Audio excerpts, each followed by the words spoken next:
ಎಷ್ಟು ಅಂದರೆ 156. SCA 144, SCB 140, SCC 140, ST 142 ಆಗಿರುತ್ತೆ. ಕ್ಯಾಟಗರಿ 1 ಮತ್ತು ಕ್ಯಾಟಗರಿ 2A ಅನ್ನತಕ್ಕಂಥದ್ದು ಕೂಡ ನೋಡ್ಬೋದು. ಟೋಟಲ್ 615 ಜನ ಕ್ವಾಲಿಫೈ ಆಗಿದ್ದಾರೆ. ಎಕನಾಮಿಕ್ಸ್ ನೋಡಿ, ಇಲ್ಲಿ ಟೋಟಲ್ ಹೈ ಸ್ಕೋರ್ ಬಂದುಬಿಟ್ಟು 220. GM ಬಂದುಬಿಟ್ಟು ನಿಮಗೆ ಎಷ್ಟು ಇದೆ ಸರ್? 264. ಅದರಲ್ಲಿ ಮತ್ತೆ ನೋಡ್ಬೋದು ನೀವು SCA 148, 142, 140, ಮತ್ತು ಅದಾದಮೇಲೆ ST 144, category 1 150 and category 2A ಬಂದುಬಿಟ್ಟು 148. ಇದು ಎಕನಾಮಿಕ್ಗೆ ಸಂಬಂಧಪಟ್ಟಂತಹ ಒಂದು ಕಟ್ ಆಫ್ ಪರ್ಸೆಂಟೇಜ್ ಆಗಿರುತ್ತೆ. ಅಂದರೆ ಇಲ್ಲಿ ನೋಡ್ಬೋದು ನೀವು, ಲಾಸ್ಟ್ ಟೈಮ್ 144 ನಿಂತ್ಕೊಂಡಿತ್ತು, ಈಗ ಬಂದುಬಿಟ್ಟು ಒಂದು 4 ಮಾರ್ಕ್ಸ್ ಜಾಸ್ತಿ ಆಗಿದೆ. ಅಂದರೆ ಲಾಸ್ಟ್ ಕಂಪೇರ್ ಮಾಡಿ, ನಾನು ಎಕನಾಮಿಕ್ಸನ್ನು ಒಂದು ಎಕ್ಸಾಂಪಲ್ ಕೊಡ್ತಾ ಇದ್ದೀನಿ. SC ಬಂದುಬಿಟ್ಟು 144 ನಿಂತ್ಕೊಂಡು 4% ಜಾಸ್ತಿ ಆಗಿದೆ. ಅಂದರೆ ಆ ಪ್ರಿಡಿಕ್ಷನ್ ಮಾಡಿದ್ದು ಎಲ್ಲ ಕೂಡ ತಲೆ ಕೆಳಗಾಗಿದೆ. ಟೋಟಲ್ಲು 485 ಜನ ಎಕನಾಮಿಕ್ಸಲ್ಲಿ ಕ್ವಾಲಿಫೈ ಆಗಿದ್ದಾರೆ. ಅದೇ ರೀತಿ ಇಂಗ್ಲೀಷ್ ನೋಡಿ, ಟೋಟಲ್ ಸ್ಕೋರು 238 ಹೈಯೆಸ್ಟ್ ಸ್ಕೋರು. ಅದರಲ್ಲಿ GM ಬಂದುಬಿಟ್ಟು ನಿಮ್ಗೆ ನೋಡ್ಬೋದು ನೀವು 170 ಇಸ್ ದ GM. ಅದರಲ್ಲಿ SCA 154, B 152, B 150, ST 154, next 158 category 1, 156 ಬಂದುಬಿಟ್ಟು ಕ್ಯಾಟಗರಿ 2A ಬರ್ತಾ ಹೋಗುತ್ತೆ. ಇದು ಯಾವುದಕ್ಕೆ ಸಂಬಂಧಪಟ್ಟಂತೆ? ಇಂಗ್ಲೀಷ್ಗೆ ಸಂಬಂಧಪಟ್ಟಂತೆ ಕಟ್ ಆಫ್. ಪೊಲಿಟಿಕಲ್ ಸೈನ್ಸ್ ನೋಡಿ, ಹೈಯೆಸ್ಟ್ ಸ್ಕೋರ್ ಎಷ್ಟಿದೆಯಪ್ಪ ಅಂದರೆ 258. GM ನೋಡ್ಬೋದು ನೀವು, GM 168 ಇದೆ. GM 168 ಇದೆ. ಅದೇ ರೀತಿಯಲ್ಲಿ ನಾವು ನೋಡ್ಬೋದು 154, 150, 154, 154, 158, 156 ಇದು ಕಟ್ ಆಫ್ ಆಗಿರುತ್ತೆ. ಟೋಟಲ್ಲು 511 ಜನ ಇದರಲ್ಲಿ ಕ್ವಾಲಿಫೈ ಆಗಿದ್ದಾರೆ. ಇದರಲ್ಲಿ ಪೊಲಿಟಿಕಲಲ್ಲಿ 511 ಜನ ಕ್ವಾಲಿಫೈ ಆಗಿದ್ದಾರೆ. ಯಾವುದರಲ್ಲಿ? ಎಲ್ಲ ಕ್ಯಾಟಗರಿಗಳು ಸೇರಿಕೊಂಡು 511 ಜನ ಕ್ವಾಲಿಫೈ ಆಗಿದ್ದಾರೆ. ಅದೇ ಹಿಸ್ಟ್ರಿ ನೋಡ್ರಿ, ಟೋಟಲ್ ಸ್ಕೋರ್ ಬಂದುಬಿಟ್ಟು 230 ಹೈಯೆಸ್ಟ್ ಸ್ಕೋರ್. ಅದೇ ರೀತಿಯಲ್ಲಿ GM ನೋಡಿ ನಿಮಗೆ 160. ಕ್ಯಾಟಗರಿ SCA BC ನೋಡ್ಬೋದು 146, 144 ನಿಂತ್ಕೊಂಡಿದೆ.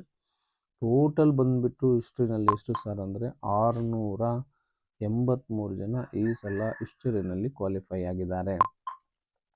ಅದೇ ಸೋಷಿಯಾಲಜಿ ನೋಡಿ ನೀವು, 208 ಹೈಯೆಸ್ಟ್ ಸ್ಕೋರ್ ಆಗಿರುತ್ತೆ. ಸೋಷಿಯಾಲಜಿನಲ್ಲಿ ಹೈಯೆಸ್ಟ್ ಸ್ಕೋರ್ 208. GM 156, 142, 142, 138 ಈ ರೀತಿ according to the category wise ನೀವು ಬೇಕಾದ್ರೆ ಪೌಸ್ ಮಾಡಿ ನೋಡ್ಕೋಬೋದು ನಿಮ್ಮ ಸಬ್ಜೆಕ್ಟನ್ನು. ಜಿಯೋಗ್ರಫಿ ಹೈಯೆಸ್ಟ್ ಸ್ಕೋರ್ ಬಂದುಬಿಟ್ಟು 222. ಅದರಲ್ಲಿ GM ಬಂದುಬಿಟ್ಟು ಸರ್ ಅಂದರೆ 182. ಟೋಟಲ್ಲು 40 ಜನ ಇಲ್ಲಿ ಏನಾಗಿದ್ದಾರಪ್ಪ ಅಂದರೆ ಜಿಯೋಗ್ರಫಿಯಲ್ಲಿ ಸೆಲೆಕ್ಟ್ ಆಗಿದ್ದಾರೆ, 40 ಮೆಂಬರ್ಸ್ ಈ ಸಲ. ಅದೇ ರೀತಿಯಲ್ಲಿ ನಾವು ನೋಡ್ಬೋದು ಹಿಂದಿ ಎಷ್ಟು ಸರ್ ಹೈಯೆಸ್ಟ್ ಸ್ಕೋರ್ ಎಷ್ಟು ಸರ್ ಅಂದರೆ ಇದು ಅತಿ ಕಡಿಮೆ ಅಂತ ಹೇಳ್ಬೋದು. ಎಷ್ಟು ಅಂದರೆ 284. ಸರ್ ಎಲ್ಲ ಸಬ್ಜೆಕ್ಟ್ ಕಂಪೇರ್ ಮಾಡಿ ಇದೇ ಅತಿ ಕಡಿಮೆ ಇರೋದು ಹೈಯೆಸ್ಟ್ ಸ್ಕೋರ್. ಮ್ಯಾನೇಜ್ಮೆಂಟಲ್ಲಿ ನೋಡಿ 248 ಹೈಯೆಸ್ಟ್ ಸ್ಕೋರ್ ಆಗಿರುತ್ತೆ. 242 ಜನ ಇಲ್ಲಿ ಕ್ವಾಲಿಫೈ ಆಗಿದ್ದಾರೆ. ನೆಕ್ಸ್ಟ್ ಎಜುಕೇಷನ್, ನೆಕ್ಸ್ಟ್ ಕಾನ್ಸೆಪ್ಟ್ ನೋಡಿ, ಎಜುಕೇಷನಲ್ಲಿ 228 ಬಂದುಬಿಟ್ಟು 228 ಹೈಯೆಸ್ಟ್ ಸ್ಕೋರ್ ಆಗಿರುತ್ತೆ. ಇದರಲ್ಲಿ ಕ್ವಾಲಿಫೈ ಆಗಿರೋದು ಎಷ್ಟು ಜನಪ್ಪ ಅಂದರೆ 4 ಜನ ಮಾತ್ರ. ಎಷ್ಟು ಜನ? 4 ಜನ ಇಲ್ಲಿ ಕ್ವಾಲಿಫೈ ಆಗಿದ್ದಾರೆ. ಯಾವುದರಲ್ಲಿ? ಎಜುಕೇಷನ್. ಅದು ಎಜುಕೇಷನ್ ಅಂತಂದ್ರೆ 85 ಜನ, 40 ಅಲ್ಲ 85 ಜನ, ಹಿಂದೆಗಡೆ ಕೆಲವೊಂದಿದೆ. 85 ಜನ ಇಲ್ಲಿ ಎಜುಕೇಷನಲ್ಲಿ ಕ್ವಾಲಿಫೈ ಆಗಿರೋದು, 85 ಮೆಂಬರ್ಸ್.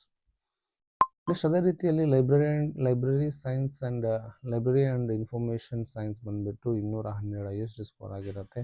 178 ಟಾಪ್ ಆಗಿರುತ್ತೆ. GM ಇಲ್ಲೂ ಕೂಡ 99 ಮೆಂಬರ್ಸ್ ಕ್ವಾಲಿಫೈ ಆಗಿದ್ದಾರೆ. ನೆಕ್ಸ್ಟ್ ಮಾಸ್ ಕಮ್ಯುನಿಕೇಷನ್ ಆ್ಯಂಡ್ ಜರ್ನಲಿಸಮ್ನ ನಾವು ಗಮನಿಸ್ತಾ ಹೋದರೆ ಇದರಲ್ಲೂ ಕೂಡ ಹೈಯೆಸ್ಟ್ ಸ್ಕೋರು 206. ಟೋಟಲ್ 35 ಜನ ಇಲ್ಲೂ ಕೂಡ ಕ್ವಾಲಿಫೈ ಆಗಿದ್ದಾರೆ. ಆ್ಯಂಡ್ ಸೈಕಾಲಜಿ ಹೈಯೆಸ್ಟ್ ಸ್ಕೋರ್ 238 ಇದೆ. ಬಟ್ ಇಲ್ಲಿ ಕ್ವಾಲಿಫೈ ಆಗಿರೋರು 35 ಮೆಂಬರ್ಸ್ ಕ್ವಾಲಿಫೈ ಆಗಿದ್ದಾರೆ. ಇದರಲ್ಲಿ 35 ಮೆಂಬರ್ಸ್ ಕ್ವಾಲಿಫೈ ಆಗಿದ್ದಾರೆ. Next social work 210 highest score. ಇದರಲ್ಲಿ ಇಲ್ಲೂ ಕೂಡ ಎಷ್ಟು ಜನ ಕ್ವಾಲಿಫೈ ಆಗಿದ್ದಾರೆ ಸರ್ ಅಂದರೆ ಸೋಷಿಯಲ್ ವರ್ಕಲ್ಲಿ ಕೂಡ ನೋಡ್ಬೋದು ನೀವು 123 ಜನ ಇಲ್ಲಿ ಕ್ವಾಲಿಫೈ ಆಗ್ತಾ ಹೋಗಿದ್ದಾರೆ. ಲಾ ಹೈಯೆಸ್ಟ್ ಸ್ಕೋರ್ ಬಂದುಬಿಟ್ಟು ನೋಡ್ಬೋದು, ಲಾನಲ್ಲಿ 214. ಇದರಲ್ಲಿ 184 GM ಇದೆ. ಕ್ಯಾಟಗರಿ ವೈಸ್ ಕೂಡ ಕಡಿಮೆ ಬರ್ತಾ ಇದೆ. ಇಲ್ಲಿ 29 ಮೆಂಬರ್ಸ್ ಕ್ವಾಲಿಫೈ ಆಗಿದ್ದಾರೆ. ನೆಕ್ಸ್ಟು ಸ್ಯಾನ್ಸ್ಕ್ರಿಟ್ ನೋಡಿ, ಇದು ಎರಡನೇ ಅತಿ ಕಡಿಮೆ ಸ್ಕೋರ್. ಇದು ಕೂಡ 184 ಟಾಪ್ ಸ್ಕೋರು. ಇಲ್ಲೂ ಕೂಡ ಏನಾಗ್ತಾ ಹೋಗೋದಪ್ಪ ಅಂದರೆ ಎಷ್ಟು ಕ್ಯಾಂಡಿಡೇಟ್ಸು ಇಲ್ಲೂ ಕ್ವಾಲಿಫೈ ಆಗಿದ್ದಾರಪ್ಪ ಅಂದರೆ ನೋಡ್ಬೋದು, 13 ಜನ ಕ್ವಾಲಿಫೈ ಆಗಿದ್ದಾರೆ. ಇಲ್ಲಿ 13 ಜನ ಕ್ವಾಲಿಫೈ. ಅದೇ ರೀತಿಯಲ್ಲಿ 13 ಜನ ಕ್ವಾಲಿಫೈ ಆಗ್ತಾರೆ ಇದರಲ್ಲಿ. ಅದೇ ರೀತಿಯಲ್ಲಿ ನಾವು ಸಂಬಂಧಪಟ್ಟಂತ ಬಂದರೆ ಯಾವುದು 118 ಜನ. ನೆಕ್ಸ್ಟ್ ಉರ್ದು ಕೋಟ ಬಂದ್ಬಿಟ್ಟು 206. ಅದರಲ್ಲೂ ಕೂಡ ಬಂದ್ಬಿಟ್ಟು ನಮಗೆ ಟೋಟಲ್ಲು 16 ಜನ ಇದರಲ್ಲೂ ಕೂಡ ಕ್ವಾಲಿಫೈ ಆಗಿದ್ದಾರೆ. ಪಬ್ಲಿಕ್ ಅಡ್ಮಿನಿಸ್ಟ್ರೇಷನ್ ಕೊಡ್ಬೋದು 214. ಅತಿ ಹೆಚ್ಚು GM ಇದೆ ನಿಂತಿರೋದು ನನ್ನ ಪ್ರಕಾರ ಪಬ್ಲಿಕ್ ಅಡ್ಮಿನಿಸ್ಟ್ರೇಷನಲ್ಲಿ. ಇಲ್ಲೂ ಕೂಡ 17 ಜನ ಕ್ವಾಲಿಫೈ ಆಗಿದ್ದಾರೆ. ಅದೇ ರೀತಿಯಲ್ಲಿ next computer science and applications ಅಲ್ಲಿ ಬಂದಾಗ ಏನಾಗ್ತಾ ಹೋಗುತ್ತಪ್ಪ ಅಂದರೆ 160 GM ಆಗಿದೆ.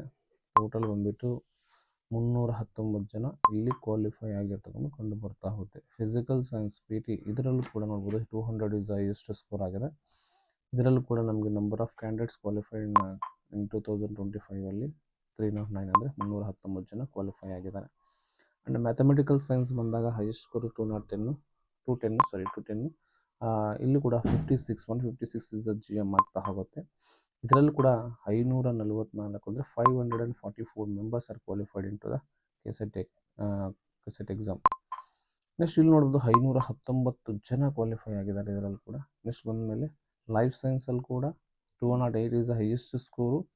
The number of peoples qualified in life science also is 771.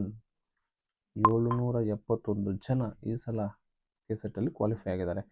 Environmental studies ನೋಡ್ಬೋದು ನೀವು, ಇಲ್ಲೂ ಕೂಡ 29 ಮೆಂಬರ್ಸ್ ಕ್ವಾಲಿಫೈ ಆಗಿದ್ದಾರೆ ಅಕಾಡೆಮಿಕ್ ಇಯರ್ ದಿಸ್ ಇಯರ್ 2025 ಅಲ್ಲಿ. ಹೋಮ್ ಸೈನ್ಸ್ ಆಲ್ಸೋ ಇಲ್ಲೂ ಕೂಡ ಕ್ವಾಲಿಫೈ ಆಗಿರ್ತಕ್ಕಂಥ ಕಾನ್ಸೆಪ್ಟ್ ನೋಡ್ಬೋದು. ಎಷ್ಟು ಜನಪ್ಪ ಅಂದರೆ ಟೋಟಲ್ಲು 29 ಮೆಂಬರ್ಸ್. ಎಷ್ಟು ಜನ 29 ಮೆಂಬರ್ಸ್ ಆಗಿದ್ದಾರೆ. ಎಲೆಕ್ಟ್ರಾನಿಕ್ ಸೈನ್ಸ್ ಬಂದ್ಬಿಟ್ಟು ಹೈ ಸ್ಕೋರ್ 172 ಇದೆ. ಇಲ್ಲೂ ಕೂಡ ನಂಬರ್ ಆಫ್ ಕ್ಯಾಂಡಿಡೇಟ್ಸ್ 23. ಅದೇ ರೀತಿಯಲ್ಲಿ ವುಮೆನ್ಸ್ ದೆನ್ ಕಮ್ ಟು ಈ ರೀತಿಯಾಗಿ ನಾವು ನೋಡ್ಬೋದು. ಎಲ್ಲಕ್ಕೂ ಕೂಡ ಸಂಬಂಧಪಟ್ಟಂಥ ಕಟ್ ಆಫ್ ಕೊಟ್ಟಿದ್ದಾರೆ. ನೀವು www.kea.kr.nic ಹೋಗ್ಬಿಟ್ಟು ಅಲ್ಲಿ ನಿಮಗೆ ಕಟ್ ಆಫ್ ಅಂತಕ್ಕಂಥ ಒಂದು ಸಿಗ್ತಾ ಹೋಗುತ್ತೆ. ಅಲ್ಲಿ ನೀವು ಇದರ ಬಗ್ಗೆ ಮಾಹಿತಿಯನ್ನು ತಗೊಳ್ತಾ ಹೋಗ್ಬೋದು. ಹೆಚ್ಚಿನ ಮಾಹಿತಿಗಾಗಿ ನೀವು ಅಧಿಕೃತ ವೆಬ್ಸೈಟ್ ಜೊತೆಗೆ ಎಲ್ಲರಿಗೂ ಕೂಡ ಆಲ್ ದ ಬೆಸ್ಟ್ ಅನ್ನು ಹೇಳ್ತಾ ಇದ್ದೀನಿ. ಎಲ್ರಿಗೂ ಕೂಡ I wish you all the best for everyone ಅಂತ ಹೇಳ್ತಾ ಇದ್ದೀನಿ. ಈ ವಿಡಿಯೋ